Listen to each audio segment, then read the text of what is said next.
purple nebula to the yellow lines haunting his vision.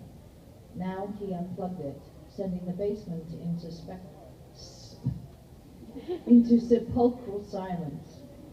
There had once been a pendulum clock rescued from a decommissioned train terminal, but when that died, Flora replaced it with a silent red display on the wall, like the countdown clock at Cape Canaveral. Arnie stretched, reviewing what his day's work had produced, little more than confirmation of what they already knew.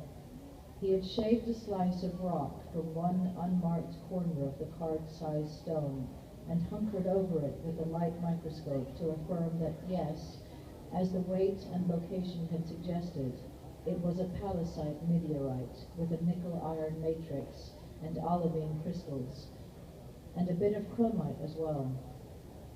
He had dug out a minuscule sample of the substance inside the carvings and run chemical tests, affirming that no, they still had no idea what kind of tool had made them.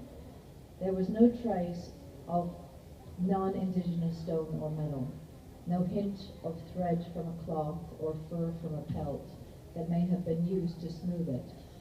Arnie admitted to himself that a dull familiarity had set in when he compared this object with the others in the group's collection. Whether it's stone or other metal or clay or eroded alabaster or even rotted wood, the carvings were all alike in terms of relative size and depth. The only thing that altered between them was the arrangement of carvings. Still wearing his latex gloves, he stowed the object in a large safe with the other 8 objects. Cras dis novus est, he said, quoting one of Flora's favorite Latin expressions. Tomorrow is a new day. It always put an unapologetic, unbeaten cap to the day. Arnie flicked off the light. Just one stop in the locker room and he would be out of this sharp air and onto a nice, pungent uptown bus. He emailed his friend Biwan to tell him he was on his way. Hanging up his lab coat, he pulled a new white button-down shirt from his locker.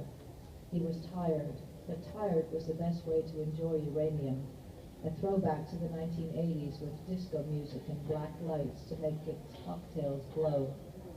The sounds and tastes would become colors, unimpeded, and he'd finally relax. Arnie started to close his locker door and then stopped, going still. The electronics, in the plane, in the lab, a bloody meteorite. Of all the tests they'd tried on the carved objects, they'd never checked to see if the objects were radioactive. There was no reason to. Everyone knew that palisade meteorites weren't radioactive, not enough to speak of, but everyone knew were words of death in scientific research. He would take more than a minute to grab a Geiger counter and wave the wand over the object. Arnie opted not to change clothes again. He returned to the lab, flicked on the lights, and found one of the group's Geiger counters. He retrieved the meteorite and placed it on the work table, then waved the Geiger wand in front of it. The count of ionizing events, evidence of radioactivity, was almost non-existent.